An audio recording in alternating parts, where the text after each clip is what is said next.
সময় নিয়ে স্পিকার সাহেবকে বললাম, মাননীয় স্পিকার, আপনাকে লোকেরা সম্মান জানাবার জন্য মাথা নত করছে। রুলস অফ প্রসিডিওর এর মধ্যে পরিষ্কার লেখা রয়েছে, সংসদে প্রবেশকালীন এবং বহির্গমনকালীন স্পিকারকে সম্মান জানাবার উদ্দেশ্যে মাথা ঝুঁকাইয়া সম্মান প্রদর্শন করিতে হইবে।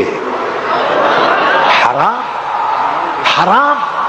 আমি বললাম, স্পিকার সাহেব, আপনি মুসলমান, আমরাও মুসলমান। এই সংসদে অন্যান্য যে সমস্ত জাতি আছে তারা যেমন খুশি তেমন ধর্মীয় কায়দায় আপনাকে সম্মান জানাক, কিন্তু মুসলমান তো মাথা নিচু করে আপনাকে সম্মান দিতে পারবে না। ইন্না শিরকা লাযুলমুন আযীম, শিরক হচ্ছে মস্ত বড় অত্যাচার। আমার রাসূল বলেছেন, তোমাকে যদি কেউ জবাহ করে কেটে টুকরো টুকরো করে দেয়, কেউ যদি তোমাকে জ্বালিয়ে পুড়িয়ে ছাই ভস্ম বানিয়ে দেয়, তবুও শিরক করতে পারবে না। লা তুশরিক বিল্লাহ।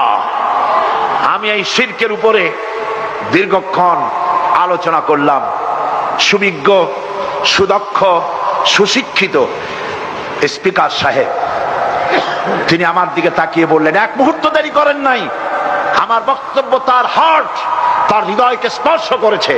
তিনি বললেন, মাওলানা সাহেব, আপনার যুক্তি, আপনার মত এবং আপনার বক্তব্যের সাথে আমি সম্পূর্ণ একমত হয়ে গেলাম।